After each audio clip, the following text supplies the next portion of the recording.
ao falar de ideologia, ficou faltando algo. O que ficou faltando?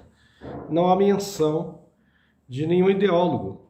Não há o nome de nenhum ideólogo, nenhum filósofo. E sendo que estamos falando de ideologia. Ideologia, no senso comum, é um conjunto de ideias. Mas existem algumas definições sobre ideologia. Existe o sentido clássico, né, que vai muito nesse aí, é um conjunto de ideias, uma sociedade, mas existe o sentido crítico, né? O sentido crítico já são ideias utilizadas por um grupo para dominar outro, né? Seria o sentido crítico. Mas o senso comum é isso, é um conjunto de ideias que vai nortear um grupo, uma sociedade.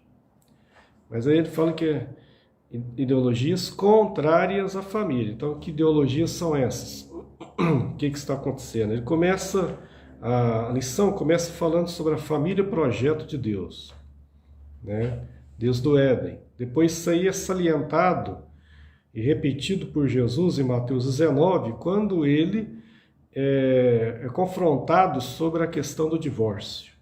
Então, quando lhe perguntam sobre o divórcio, qual era a opinião dele, se era do divórcio, podia utilizar ele por qualquer motivo, ou só quando houvesse pecado sexual, adultério, prostituição, ele diz que ele fala sobre o princípio, ele fala, no princípio não foi assim, Deus criou o homem, macho e fêmea criou ele, cita Gênesis capítulo 1, cita capítulo 2, e fala do ideal de Deus no projeto da criação, né?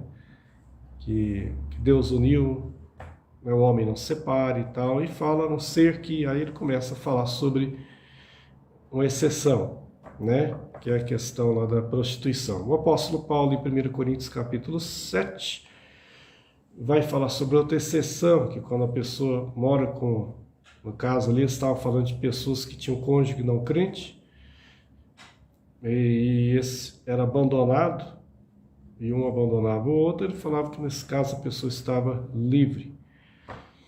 E a outra coisa que agora eu faço uma inferição, um entendimento de Mateus 12, quando Jesus fala sobre o princípio da vida, ser maior até que o mandamento, quando ele está falando, quando ele era criticado por curar no sábado, e ele falou que vocês são hipócritas, porque qual de vocês que o animal cair em um buraco não vai salvá-lo?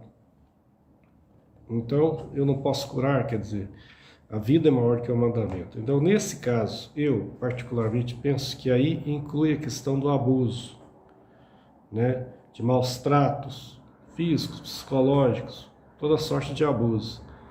Então, eu entendo aí o princípio da vida, pessoa que sofre abuso, tortura, toda sorte de violência, seja emocional, seja física. Então aí o princípio da vida. Fora isso, eu não consigo enxergar outras possibilidades biblicamente falando. Então, Jesus pega e fala sobre o princípio do Gênesis. O comentarista está falando, a família é um projeto de Deus. Foi Deus que instituiu a família. A Igreja Católica diz que o casamento é um sacramento. A Igreja, os protestantes já entendem como sacramento apenas dois sacramentos, Santa Ceia e batismo em água.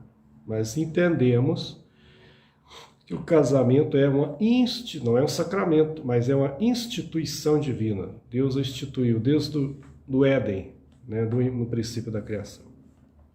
Então, a família é um projeto de Deus, não é do homem, é de Deus. Foi Deus que criou o primeiro homem, a primeira mulher, e ali formou-se a primeira família, e a Bíblia diz que Deus viu que era bom e os abençoou. É um projeto de Deus. Depois, ele fala sobre que ela também é a célula máter da sociedade. Sim, a base da sociedade são as famílias. E o inverso também é verdade, né? E assim como também a família é base da própria igreja, né? como também como a sociedade como um todo. Aí entra no tópico 2, os fundamentos da família cristã. Então, o casamento que a Bíblia salienta no Novo Testamento, ele é monogâmico,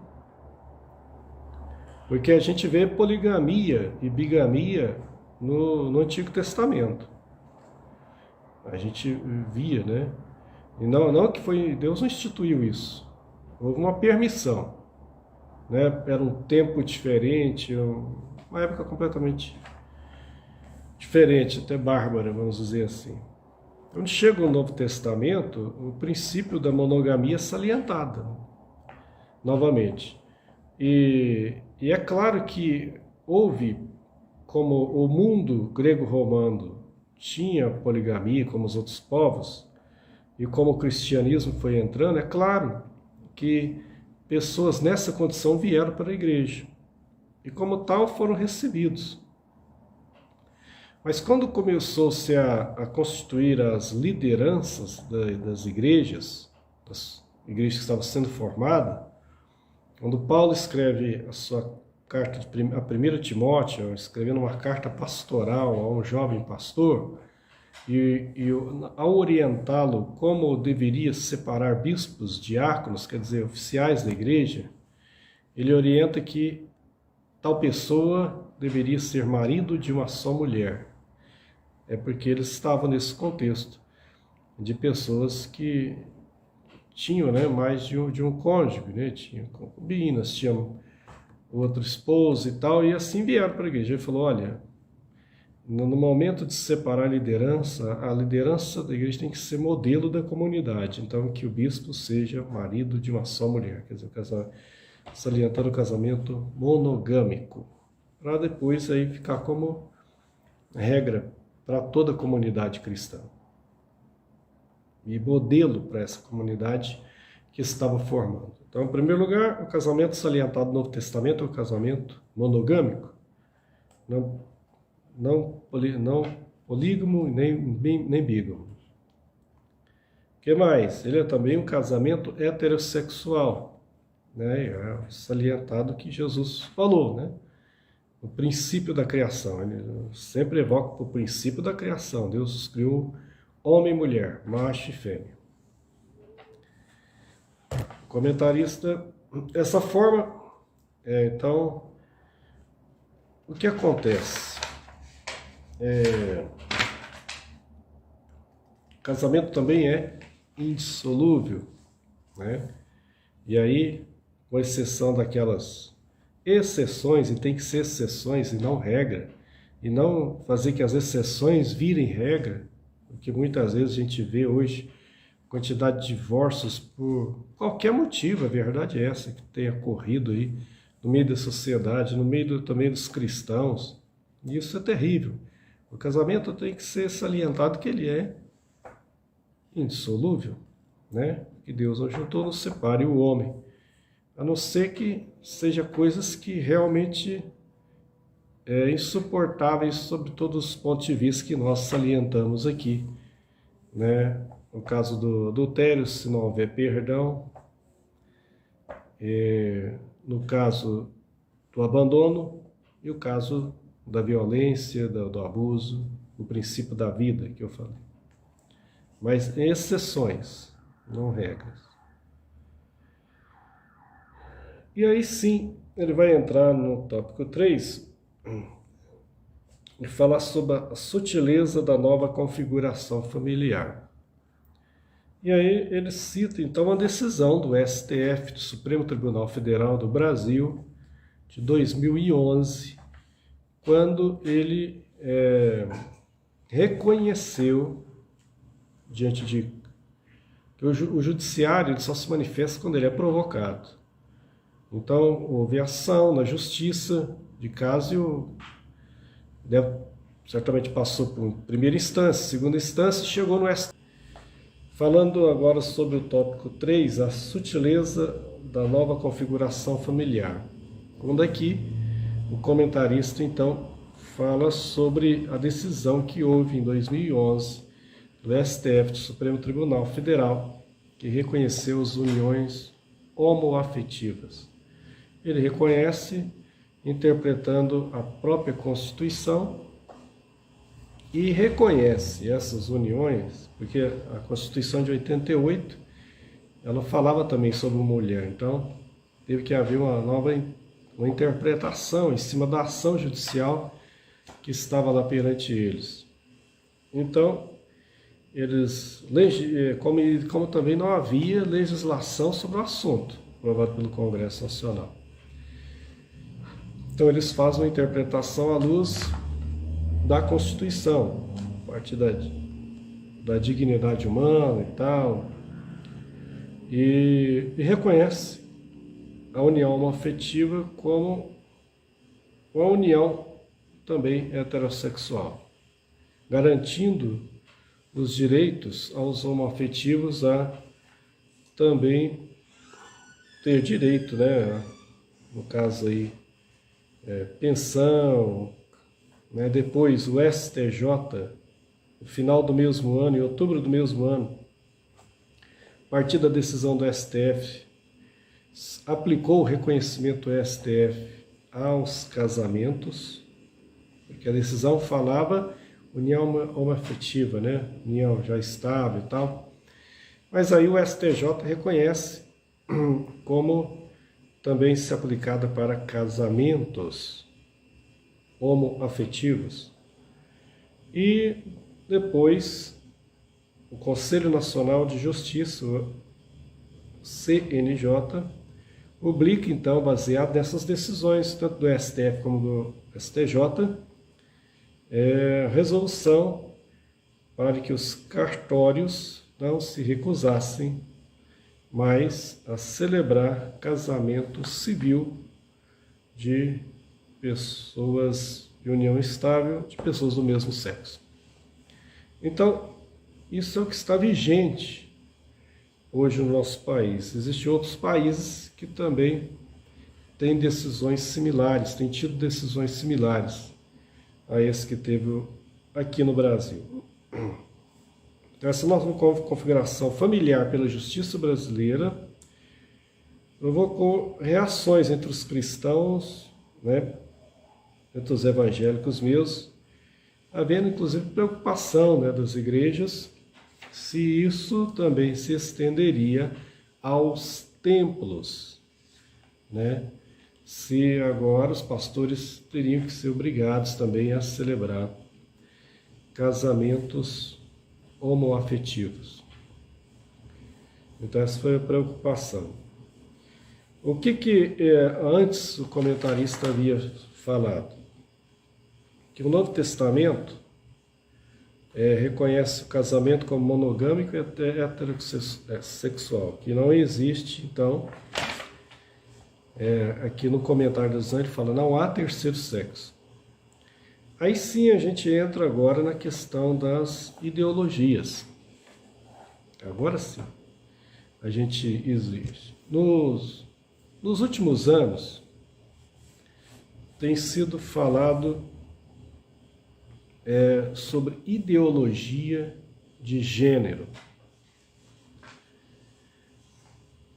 É interessante que surgiu em 1990 um livro,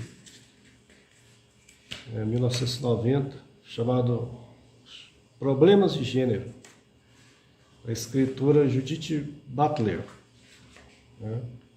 Aquela escritora feminista, né, militante, de esquerda e tal, e ela fez esse livro sobre, a falar problemas do gênero, feminismo e subversão de identidade.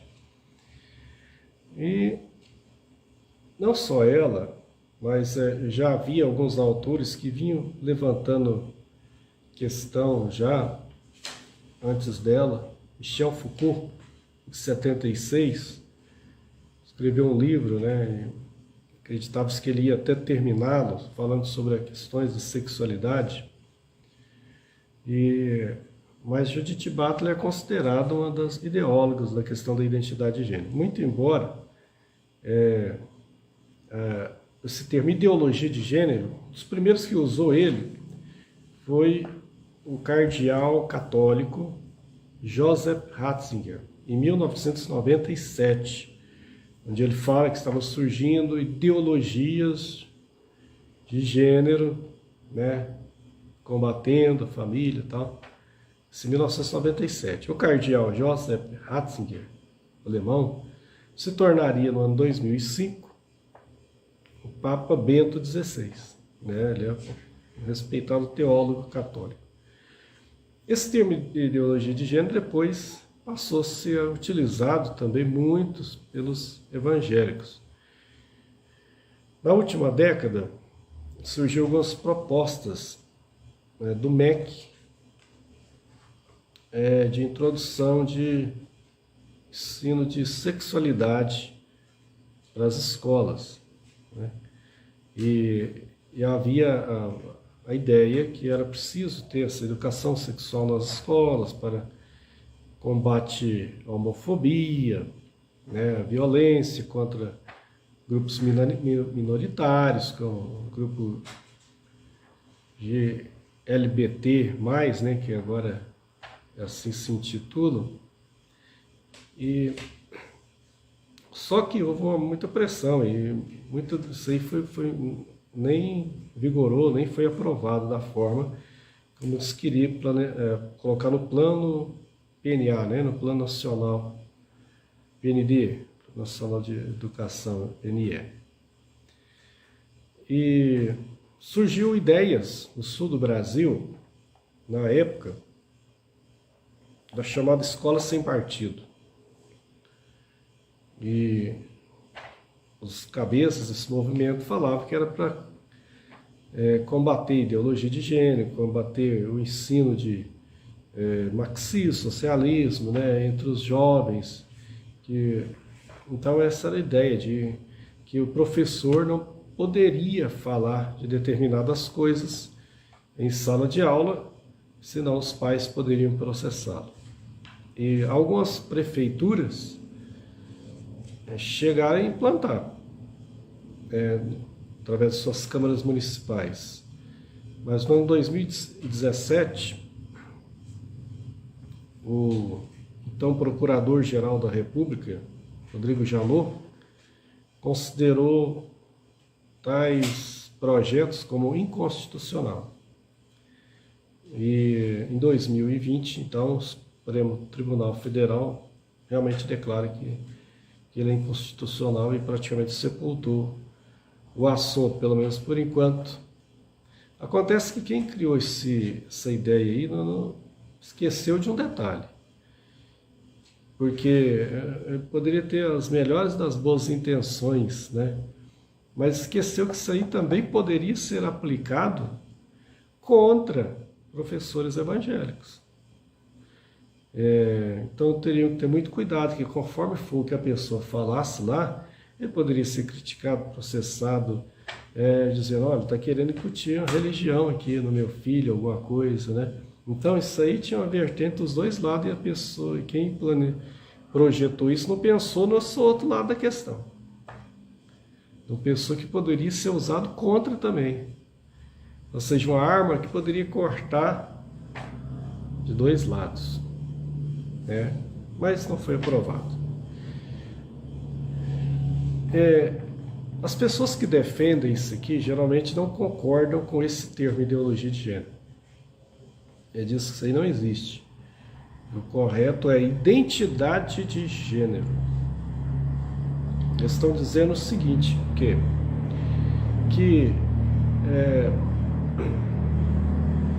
não existe, os defensores desse falam que a identidade de gênero consiste que os seres humanos nascem iguais. Então não se nasce homem e mulher, masculino e feminino. Mas a definição de ser masculino ou feminino é uma construção, é um produto cultural, histórico-cultural. É um produto social.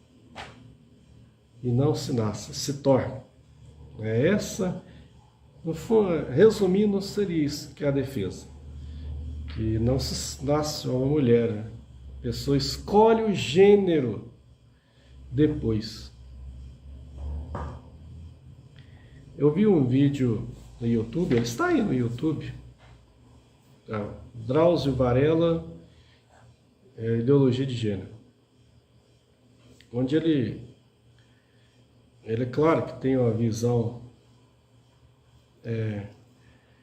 diferente um pouco, né? Mas tem hora que ele fala sobre a questão biológica, e como médico, e aí é interessante o que ele fala, né?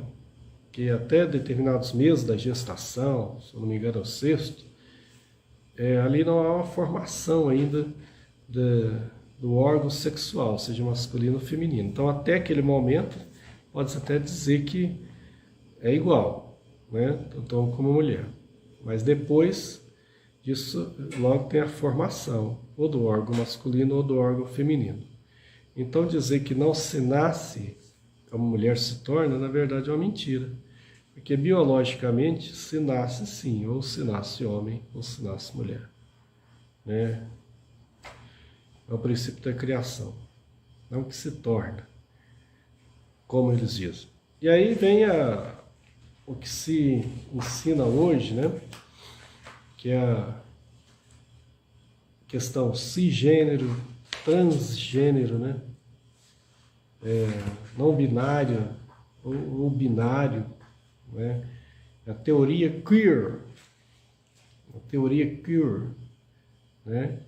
Que diz que, na mal definição, a pessoa, às vezes, ele pode nascer com determinado órgão masculino, mas ele não se identificar com aquele órgão masculino, ele se identificar como uma pessoa de outro sexo, mesmo não tendo o órgão masculino a quem ele está se identificando.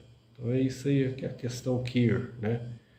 Que a pessoa tem um corpo, nasce com o corpo de determinado sexo, mas ele se sente no corpo errado, ele se sente que deveria ter nascido de outra forma.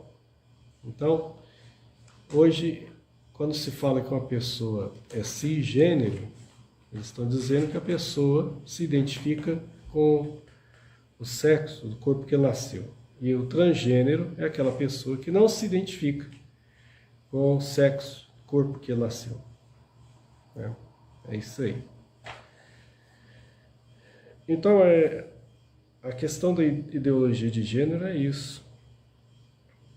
Agora, qual que é o princípio bíblico? O princípio bíblico é aquele que está lá, né? É o que está lá, em Gênesis capítulo 1, em Gênesis capítulo 2, em Mateus capítulo 19, onde é falado sobre o princípio da criação. Então, é aí que está a questão.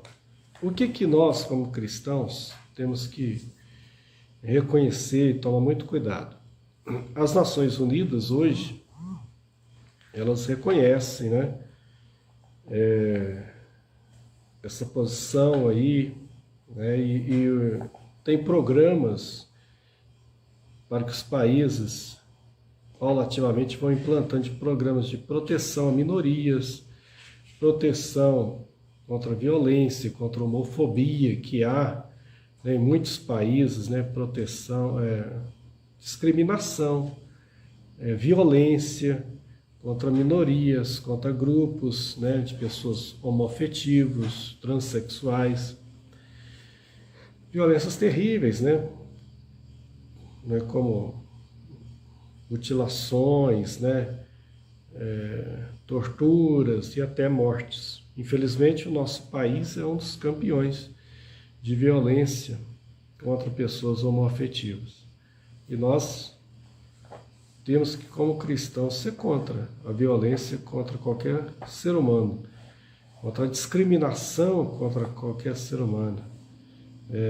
Também temos que ser contra a homofobia, sim, né? Que é a violência contra determinados grupos de pessoas. O respeito, o direito, né, como cidadão, como pessoa, de qualquer pessoa, né? E Direito é direito. E todos têm que ser tratados com dignidade, com respeito, né? Isso aí que tem que ser ensinado. Mostrar que a gente não é a favor de homofobia, não. Pelo contrário, a gente é contra, né? E somos a favor do respeito a todas as pessoas, né? E que elas também, como qualquer pessoa, tem que ouvir o Evangelho e deixar que a palavra de Deus trabalhe em sua vida. E a palavra, o Espírito Santo, faz a obra, né? Na vida de qualquer pessoa, né? Seja ela homoafetiva, seja ela heterossexual, não importa.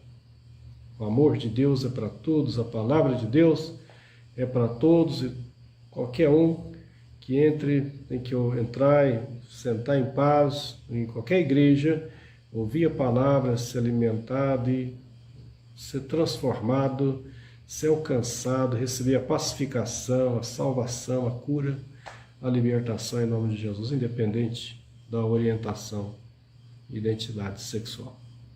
Qualquer pessoa. O amor de Deus é para todos. Uma coisa também que tem que ficar bem salientado. Algumas coisas eu acho que tem que ser bem salientado. Segundo, primeiro, o amor de Deus é para todos. A palavra de Deus é para todos. Temos que ser contra a discriminação, contra a violência, contra o ser humano. Outra coisa, não, é errado quem elege determinados grupos como inimigos.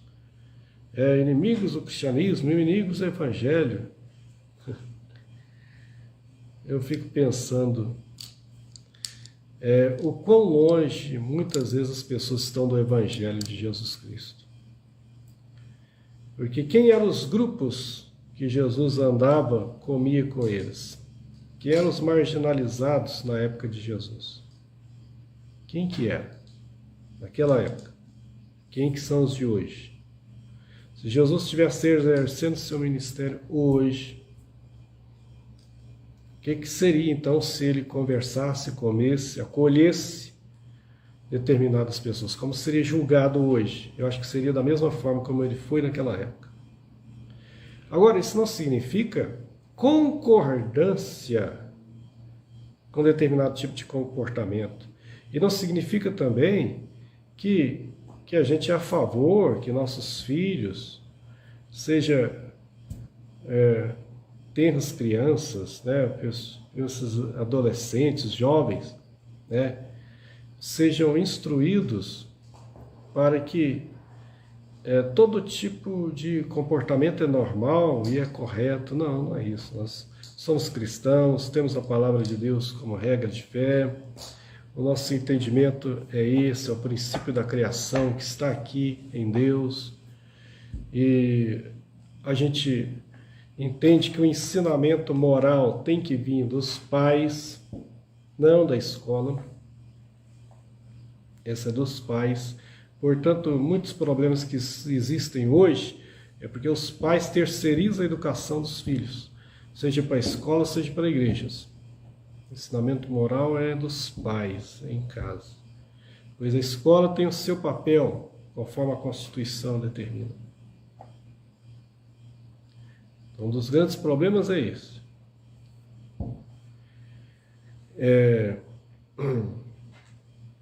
Então, não discriminar, no entanto, fica salientado qual é a posição, né, bíblica, sadia, que acreditamos. Esse é um ponto. O outro é a questão do acolhimento, da aplicação do amor de Deus a todas as pessoas. E não eleger grupos como inimigos, até porque não são pessoas que são inimigos de Cristo, do Evangelho. Paulo fala que a nossa luta não é contra a carne nem o sangue, mas contra os principados e potestades que habitam esse mundo espiritual tenebroso, né? Em vez de ficar levantando bandeiras contra isso, contra aquilo, prega o Evangelho como ele é, pregue Jesus, pregue o amor de Deus. E deixe que a palavra e o Espírito Santo, ela faz o trabalho que tem que fazer. Ela faz aquilo que a gente não pode fazer. Aquilo que nós não vamos jamais conseguir fazer. Só a palavra e o Espírito faz. Mas aí você tem que crer mesmo no Espírito Santo. E crer mesmo que a palavra de Deus, que o Evangelho é poder de Deus para a transformação de todo aquele que crê, conforme diz Paulo em Romanos capítulo 1, versículo 15, 16. Acreditar nisso. Não ficar só fazendo campanhas contra determinados grupos de pessoas. Para que isso? Jesus não ensinou a fazer isso. Acolha, receba, mas ao mesmo tempo, ensine qual que é a posição correta do seu filho para as pessoas de sua comunidade, né? Essas coisas têm que ficar bem separadas. Então, existem ideologias, sim. Muitas ideologias aí, que tentam, e algumas, você vê, a questão de 1990, ano 2000 e pouco para cá, né? Tanta coisa surgindo aí que não é brincadeira. Agora, existem coisas que sempre existiram, né? A questão da homossexualidade, né? Ou homoafetividade, como eles gostam disso, sempre existiu. Sempre existiu.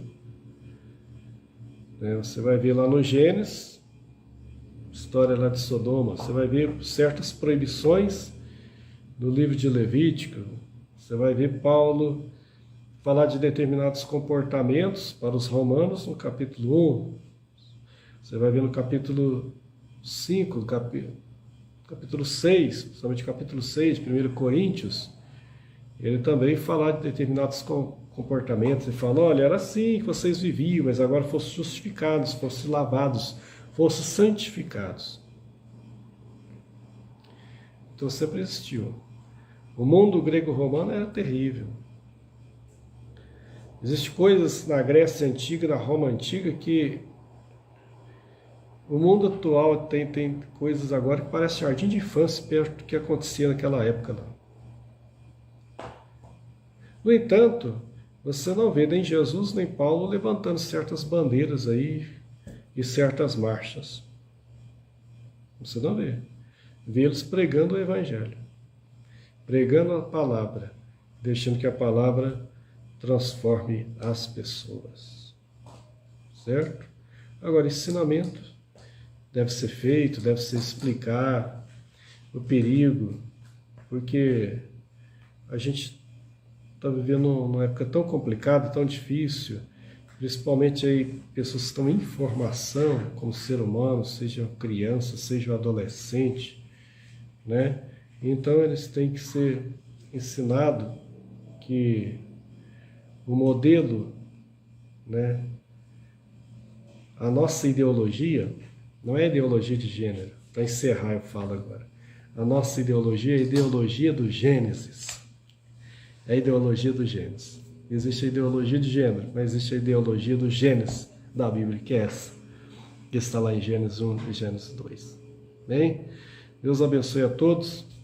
Próxima semana será um tema maravilhoso também, que tem que ser ensinado, né? É sobre a relativização da Bíblia, que é isso, né? Obrigado por estar nos ouvindo, vendo, acompanhando, né, essa aula online, e até a próxima, se Deus quiser. Deus abençoe, muito obrigado por estar nos acompanhando.